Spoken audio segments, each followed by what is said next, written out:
Hey everyone, and welcome back to Democracy Decoded. Ever been scrolling through TikTok and thought, wow, this algorithm really gets me? Now, what if that same algorithm decided who you vote for? Stick with me, because today we're diving into a wild thought experiment. What happens if your voting booth has a For You page? Imagine stepping into the booth. Instead of a list of candidates, you see a ballot that's been auto-filled based on your TikTok watch history. It sounds absurd, but let's break it down. You spent last night binge-watching cat videos. Boom! Your ballot automatically checks the box for the Feline Supremacy Party. Their platform: mandatory afternoon naps for everyone, a national laser pointer subsidy, and a universal basic income paid in tuna. Suddenly, your vote isn't just about fiscal policy. It's about securing maximum comfort for our furry friends. Or maybe you're a foodie. You've liked thousands of videos of those mesmerizing cake decorating compilations and viral pasta recipes. You head to the polls, and your ballot is pre-selected for the Gourmet Governance Party. Their main policy: federally mandated 2-hour lunch breaks and a constitutional amendment guaranteeing access to high-quality sourdough for all citizens. Foreign trade deals are now exclusively negotiated over multi-course meals. Sounds delicious, but is it a government? Let's take it a step further. Remember that dance challenge that was everywhere a few months ago? Let's say you finally mastered the Wobble Wonder and posted your own video. Congratulations! You've just cast your vote for the Chancellor of Choreography.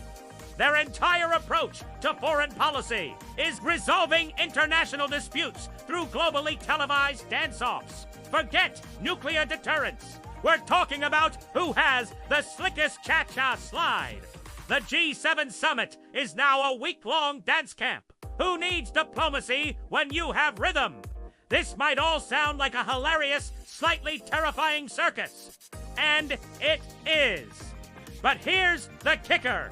How different is this, really, from how our political opinions are already shaped? We're constantly bombarded with information tailored to our existing biases. Social media feeds, news articles, even the ads we see are all curated by algorithms designed to keep us engaged by showing us what we already want to see. These digital echo chambers reinforce our beliefs and can make it feel like our specific worldview is the only one that exists. Think about it. A political ad targets you based on your online shopping habits. A news story is pushed to the top of your feed because it aligns with articles you've previously read. We are, in a very real sense, already living in a world of algorithmic influence. We just don't see the code working behind the scenes. Our For You page for politics is invisible, but it's constantly running, shaping our perceptions of candidates, policies, and even a shared sense of reality. The idea of a TikTok ballot just makes the process visible, literal, and a lot more chaotic. Now, before we go on, if you're enjoying this journey into the wild side of democracy, do me a huge favor and hit that subscribe button. It helps us keep creating content that makes you think and maybe laugh a little about how our world works. We've got plenty more decoding to do, so you don't want to miss out. All right, let's look at a real-world example, but with a twist. Take Switzerland, famous for its system of direct democracy, where citizens frequently vote on specific issues. Now, imagine a new desert trend goes viral across the country.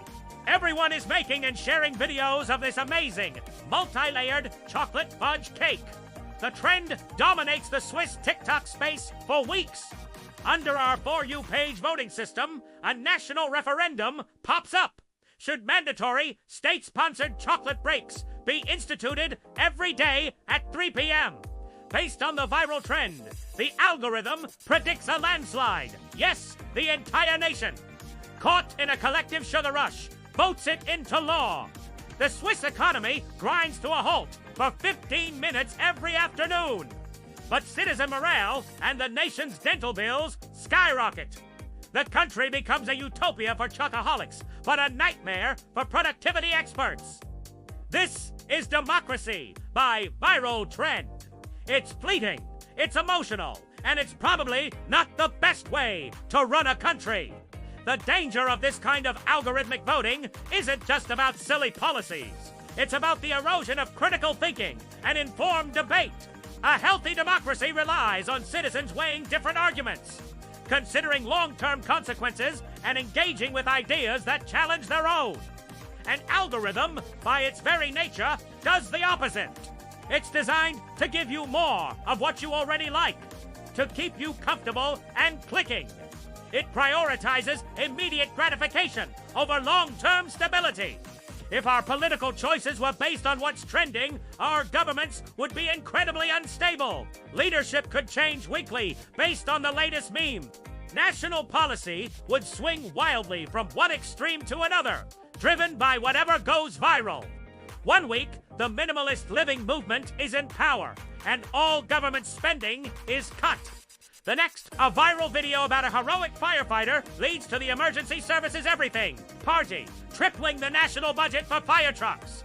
There's no consistency, no long-term vision, just a constant reaction to the digital flavor of the day.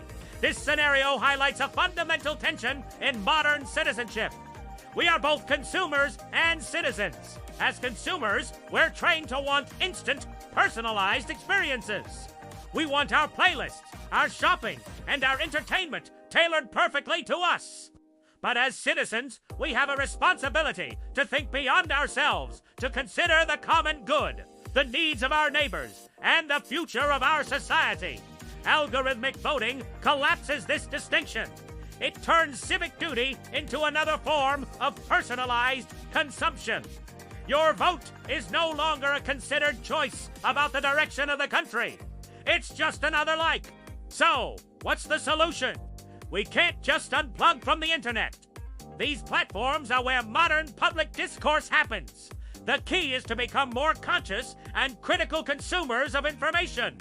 We need to actively seek out different perspectives, not just the ones the algorithm feeds us. It means following accounts and news sources from across the political spectrum. It means fact-checking information before we share it. It means having real conversations with people who disagree with us, not just arguing with avatars in a comment section. We need to treat our civic information diet the same way a healthy eater treats their food. You can't just live on digital junk food. The outrage clicks, the shallow memes, the echo chamber affirmations. You need a balanced diet of in-depth analysis, diverse viewpoints, and fact-based reporting. It takes more effort, for sure. It's easier to just scroll through the For You page, but the health of our democracy depends on it. Ultimately, this thought experiment about a TikTok ballot isn't just a funny what-if. It's a mirror. It reflects the reality we're already living in, just in a more exaggerated claymation form. It forces us to ask ourselves, are we making our own choices, or is the algorithm choosing for us? Are we acting as informed citizens, or as passive consumers of political content? The line is getting blurrier every single day. Our democracy is being decoded and recoded by technology, whether we like it or not. The challenge for all of us is to make sure that in this new digital age, the power still rests with the people, not with the algorithm. We need to be the ones writing the code for our future, not just scrolling through a feed someone else has curated for us. So, what do you think? Is algorithmic influence the biggest threat to democracy today? Or am I just overthinking a few cat videos? Let me know your thoughts in the comments below.